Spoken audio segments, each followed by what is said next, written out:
Saudação, senhores e senhoras, caríssimos e caríssimas, eu sou Daniel Nonato.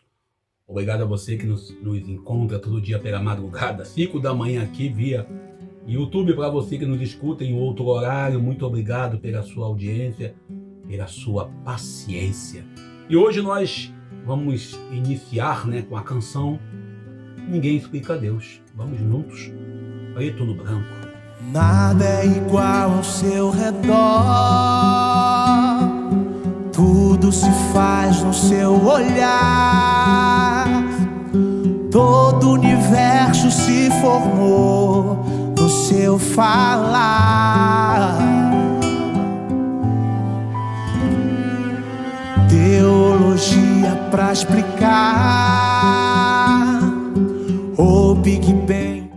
E nesse nosso caminhar, a gente lembra que ontem teve a famosa Carnagado, mini Carnagado, por aí o pessoal fazendo um movimento de apoio, questionando, pedindo ao Trump para poder vir aqui, o Donald vir aqui, aquele pato, vir aqui incomodar, atrapalhar nosso país.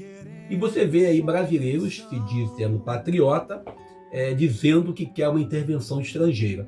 Primeiro que eu aprendi isso com muita tristeza e com muita alegria, que nossos problemas familiares a gente resolve em nossa família. Esse negócio de ficar pedindo intervenção estadunidense, norte-americana, é grave. E recentemente a gente teve aí a Copa América, o Brasil foi campeão pela 9ª vez, torcemos aí para o Brasil, graças a Deus o Brasil foi campeão, eu vi o jogo, mas também a gente entra nessa vibe aí, lembrando que se fala, eu tentei até ver se era fake news, mas não é fake news, de uma dificuldade de permitir que os brasileiros, olha só que maravilhoso, o Brasil é o país do futebol, aí fala em não permitir que o brasileiro jogue, vá assistir os jogos lá nos Estados Unidos no ano que vem. Esse Donald é um sem vergonha, mas há quem goste dele e diga que ele não quer certo. Acho interessante que alguém fala que ele é todo poderoso. Não é poderoso. Ele é aquele valente da escola que, por ter um bando de baba-ovo, desculpe pela palavra, mas é essa, ele é aquele cara que usa do seu prestígio, da sua posição no mundo para fazer terrorismo. Agora está aí entre ele e a Rússia. Primeiro ele apoia a guerra, depois ele não apoia a guerra. Ele foi contra lá o presidente da Ucrânia. Aí quando o cara liberou para ele explorar lá os metais e as terras raras da Ucrânia, pronto, ficou amigo de novo. Ou seja, eles não fazem nada, aquilo que o presidente Lula já falou. O que o norte-americano estadunidense pensa? Primeiro nele, depois nele, terceiro nele, quarto nele, e se tiver ainda uma quinta oportunidade, pensa nele de novo. Então paremos de hipocrisia defendendo os Estados Unidos em nossas terras. Bem, a gente vai entrar agora na liturgia de hoje. Hoje estamos celebrando o Dia do Padre. Hoje é dia de São João Maria Vianney, o grande santo, que é o cura d'Ars. A gente aprende isso. E ontem também celebramos o domingo do Dia do Padre, adiantamos assim.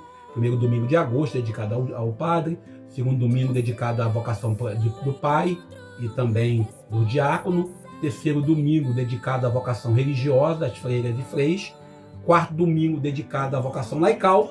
E tendo o quinto domingo, nós celebramos o Dia Nacional do Catequista aqui no Brasil. Então a gente tem um domingo, o mês todo vocacionado. Então você que está aí na sua caminhada, pense nisso, a vocação é importante. E olhando ainda para o contexto que nós estamos vivendo, a liturgia de hoje, Mateus capítulo 14, versículos 13 ao 21, nós vamos novamente visitar a multiplicação dos pães. É um texto, na sua essência, mais profundo. Por quê? Porque ele vai revelando o reino de Deus. É um convite à partilha, logo após o banquete de Herodes, lá em Mateus capítulo 14, versículo 1 ao 12. Ou seja, aqui nós temos uma profecia da verdadeira Eucaristia. No Evangelho de Mateus, nós lemos que Jesus, ao saber da morte de João Batista, se retira para um lugar deserto. Mas, infelizmente, esse momento deserto, para ele tentar contemplar e viver um pouco o luto, mas esse deserto, longe de ser vazio, logo é um lugar de esperança, porque uma multidão segue faminta, não só de pão, mas também de sentido, de paz, de justiça e de uma vida nova. Mateus 14, 13 ao 14. Enquanto Herodes oferece um banquete da morte, no contexto do seu aniversário, para os seus poderosos amigos, seus amigos poderosos. Jesus oferece o banquete da vida para o povo simples, os excluídos, os esquecidos pelo sistema político e religioso. Jesus nos convida, como discípulos, a dar, de comer a essa multidão. Quando a comunidade coloca o problema, dá você mesmo de comer. Esse convite ainda é um desafio direto, mesmo no nosso país saindo da fila da fome, mesmo nós tendo aí um momento de crescimento na economia, mesmo com todo tarifaço. Ou seja, há quem prefira terceirizar o problema, prefira terceirizar a responsabilidade, e há quem aceite, que não tem jeito mesmo, a lógica do egoísmo e a lógica da escassez. Hoje nós temos um grupo de pessoas que vive dizendo que o nosso país está vivendo um momento de desgraça. Bom, desgraça nós vivemos 4 anos atrás, 5 anos atrás, quando nós tínhamos um presidente que isolava a gente no mundo.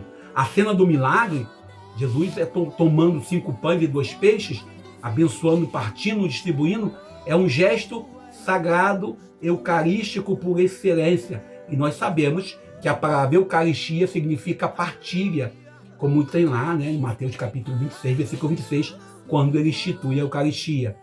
Ali o pouco se torna muito, não por mágica, mas pela força do dom e da comunhão. Esse relato denuncia a lógica do mercado que acumula para pouco e exclui a maioria. Lembrando aí, lá da região de Gaza, onde nós temos pessoas brigando, disputando alimentos no país, onde você vê Israel sendo um grande vilão. E esse texto também, ele faz um paralelo com o evangelho de domingo passado, quando nós lemos o texto de Lucas 12, 13 ao 21, que diz um homem que tentou amontoar para si e desprezar toda a realidade. Ou seja, um homem egoísta. O egoísmo, como eu já disse na reflexão de ontem, é um pecado mortal que muitas das vezes nos leva para o inferno. Já Jesus mostra que repartir que nós temos, apesar de ser pouco, gera vida e gera vida plena. Ou seja, não é qualquer coisa. O evangelho de hoje nos convida a olhar para isso. E o Papa Francisco já nos alertava, a adoração do antigo bezerro de ouro persiste em muitas formas do culto ao dinheiro. O Evangelho Gáudio 55. E a igreja, nós como igreja, você como igreja, cada um na sua fé, é chamado a ser fermento da justiça. E também é chamado a fazer uma denúncia profética contra toda a economia que marginaliza, que fere e que exclui o pobre. Isso nós vemos uma recomendação de Gaudium et Spes 63. Ou seja, nós celebrando nessa segunda-feira da 18ª Semana do Tempo Comum, a Eucaristia é mais que uma celebração, é um compromisso, como diz lá um dos pais da igreja, São João Crisóstomo, dizia: não se honra o corpo de Cristo no altar se o pobre passa fome do lado de fora da igreja. Aí eu recordo do nosso texto que nós escrevemos, os 3 Cristos: o Cristo do show, o Cristo do altar, depois vou deixar o link aqui embaixo para vocês, e o Cristo das calçadas. Ou seja, e Santo Agostinho também nos recorda: tornai-vos aquilo que recebeste na Eucaristia, corpo de Cristo. A igreja primitiva que nós celebramos, a mãe e pai da igreja, dizia e vivia esse gesto radical. A comunidade apostólica vivia lá.